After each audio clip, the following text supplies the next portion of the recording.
तो दोस्तों आज हम राजस्थान जीके के 55 इम्पोर्टेंट प्रश्नों के बारे में बात करेंगे और ये सभी प्रश्न पिछली कई परीक्षाओं में पूछे गए प्रश्न हैं और ये सभी प्रश्न राजस्थान सीईटी 12th लेवल एवं ग्रेजुएशन लेवल दोनों के लिए बहुत ही ज़्यादा हेल्पफुल होने वाला है, इसलिए वीडियो में आप अंत तक जरूर बने रहिए। तो चलो वीडियो को शुरू करते हैं।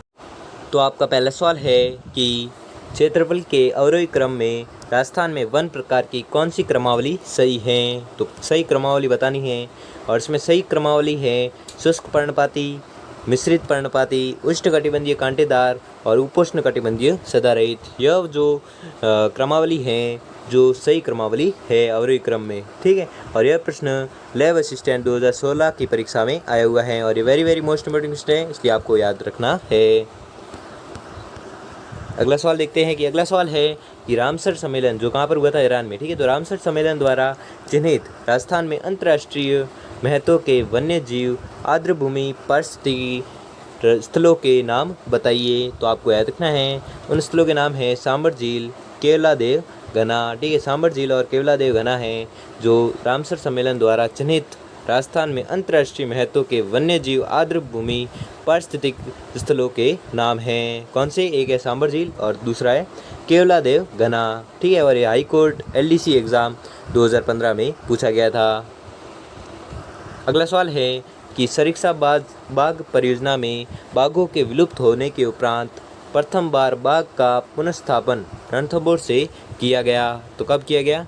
वर्ष 2008 में, ठीक है। वर्ष 2008 में प्रथम बार बाघ का पुनर्स्थापन रणथंभौर से किया गया, ठीक। कब किया गया? तो आपको याद रखना है वर्ष 2008 में। और यह आया हुआ है प्रश्न वन रक्षक परीक्षा 2016 में और सभी प्रश्न बहुत ही मोस्ट इंपोर्टेंट प्रश्न है, इसलिए वीडियो को आप जरा भी स्किप ना करें और सभी प्रश्नों को आप ध्यानपूर्वक पढ़ें, ठीक है।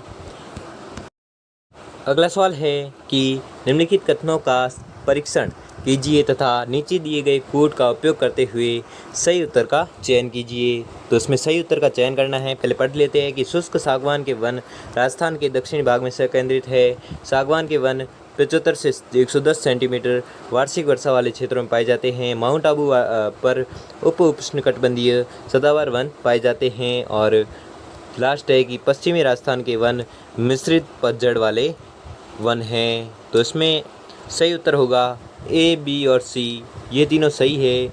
बाकी ये D है जो पश्चिमी राजस्थान के वन मिश्रित पतझड़ वाले वन हैं, ये गलत है। तो आपका उत्तर हो जाएगा चौथा, ठीक है। A, B और C सही है, ठीक है। अगला सवाल है और ये RAS परीक्षा में पूछा गया था, इसलिए वेरी मोस्ट इंपोर्टेंट क्वेश्चन है, आने वाले एग्जाम में पूछा जा सकता है, इसलिए आपको याद रखना है, ठीक है। अगला सवाल है कि चंबल राष्ट्रीय अभयारण्य किस मुख्य वन्य जीव प्रजाति के संरक्षण के लिए महत्वपूर्ण है। तो आपको याद रखना है वह वन्य जीव है घड़ियाल, ठीक है। घड़ियाल के लिए चंबल राष्ट्रीय अभयारण्य मुख्य वन्य जीव प्रजाति के संरक्षण के लिए महत्वपूर्ण है। किसके लिए है? तो घड़ियाल के लिए। और यह प्रश्न वन रक्षक परीक्षा 2016 में पूछा गया था, इसलिए वेरी मोस्ट इंपोर्टेंट क्वेश्चन है, आपको याद रखना है कि चंबल राष्ट्रीय अभयारण्य किस मुख्य वन्य जीव प्रजाति के संरक्षण के लिए महत्वपूर्ण है। तो वह वन्य जीव है घड़ियाल, ठीक है। और यह जेल प्रहरी 2016 की परीक्षा में पूछा गया था।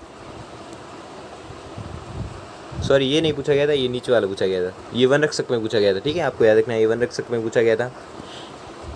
अगला सवाल है कि राजस्थान के थार मरुस्थल में स्थित पारिस्थितिकी तंत्र का बेहतरीन उदाहरण है। तो बेहतरीन उदाहरण होगा जैसलमेर में स्थित मरुभूमि राष्ट्रीय उद्यान, ठीक है। जैसलमेर स्थित मरुभूमि राष्ट्रीय उद्यान है जो राजस्थान के थार मरुभूमि में स्थित पारिस्थितिकी तंत्र का बेहतरीन उदाहरण है।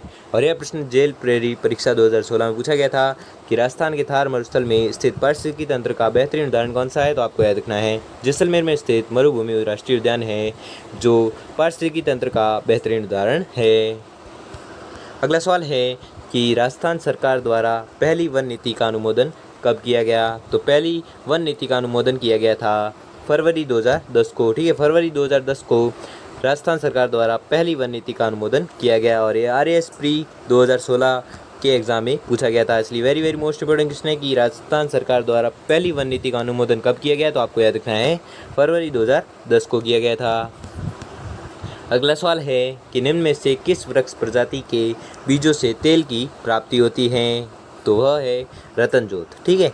रतनजोत के बीजों से तेल की प्राप्ति होती है। और यह वन रक्षक भर्ती परीक्षा 2013 में पूछा गया था। इसलिए very very most important question है कि इनमें से किस वृक्ष प्रजाति के बीजों से तेल की प्राप्ति होती है। तो वह वृक्ष है प्रजाति है रतनजोत, जिनके बीजों से तेल की प्राप्ति होती है। अगला सवाल है कि घना पक्षी विहार पक्षियों का स्वर्ग माना जाता है और यहाँ का मुख्य आकर्षण है। तो मुख्य आकर्षण कौन सा है? Siberian crane. ठीक है, साइबेरियन क्रेन है जो मुख्य आकर्षण है किसका? घना पक्षी विहार का। और घना पक्षी विहार है जो पक्षियों का स्वर्ग माना जाता है। ठीक है, तो आपको याद रखना है पक्षियों का स्वर्ग कौन माना जाता है? तो घना पक्षी विहार। और यहाँ का मुख्य आकर्षण है साइबेरियन क्रेन। और यह पूछा गया था सेकेंड ग्रेड व्याख्याता परीक्षा 2011 में पूछा गया था। ठीक है, तो आपको याद रखना है। अगला सवाल है कि निम्न में से किस जिले में कोई राष्ट्रीय उद्यान नहीं है? तो वह जिला कौन सा है? गंगानगर। ठीक है, गंगानगर एक ऐसा जिला है जिसमें कोई भी राष्ट्रीय उद्यान नहीं है। किस जिले में? गंगानगर में। और राजस्थान पुलिस कांस्टेबल 2013 में पूछा गया था प्रश्न।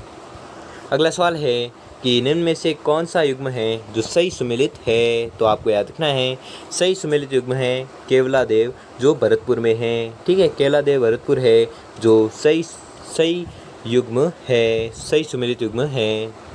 और यह भी पूछा गया था राजस्थान पुलिस कांस्टेबल 2013 की परीक्षा में पूछा गया था।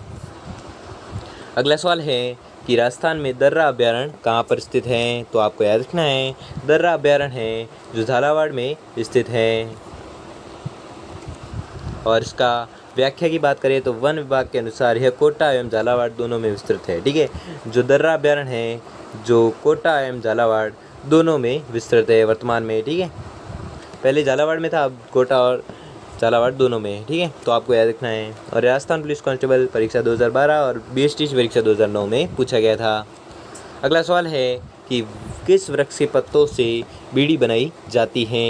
तो वह वृक्ष का पत्ता है तेंदू। ठीक है, तेंदू वृक्ष के पत्ते से बीड़ी का निर्माण किया जाता है। ठीक है, तो आपको याद रखना है।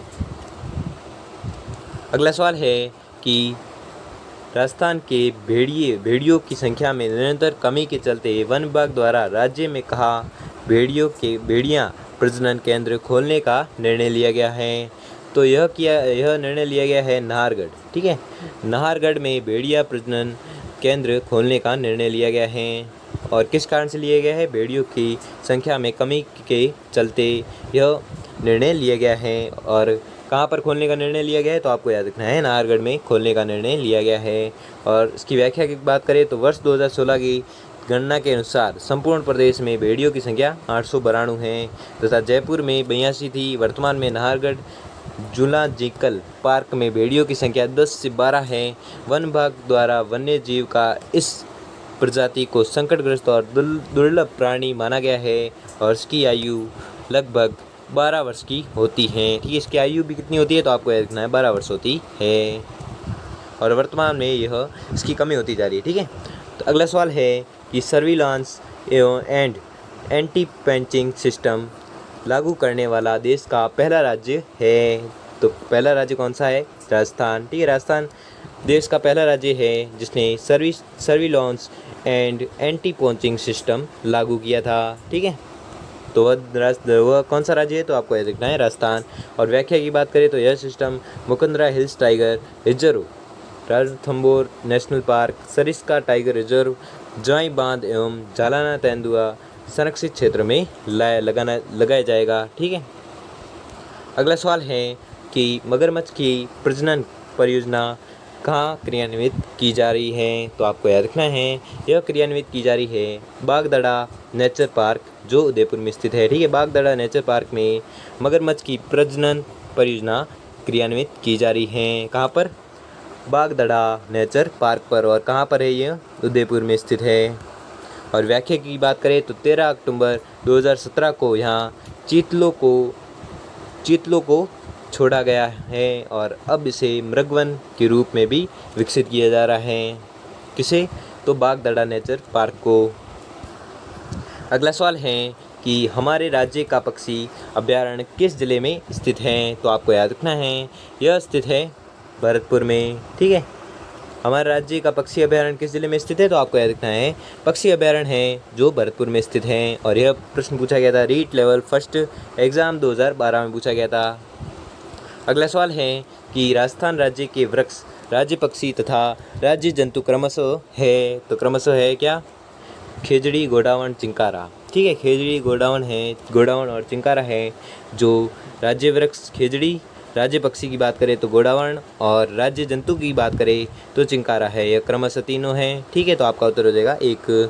और यह रीट लेवल फर्स्ट परीक्षा एग्ज़ाम 2011 में पूछा गया था प्रश्न और very very most important question है। ठीक है, अगला सवाल है कि राष्ट्रीय मरु उद्यान को किस नाम से जाना जाता है? तो आपको याद रखना है, यह जाना जाता है जीवाश्म उद्यान के नाम से। ठीक है, जीवाश्म उद्यान के नाम से किसे जाना जाता है? तो आपको याद रखना है, यह जाना जाता है राष्ट्रीय मरु उद्यान को। ठीक है, राष्ट्रीय मरु उद्यान को क्या जाना जाता है? जीवाश्म ईंधन के उद्यान की उद्यान के रूप में जाना जाता है।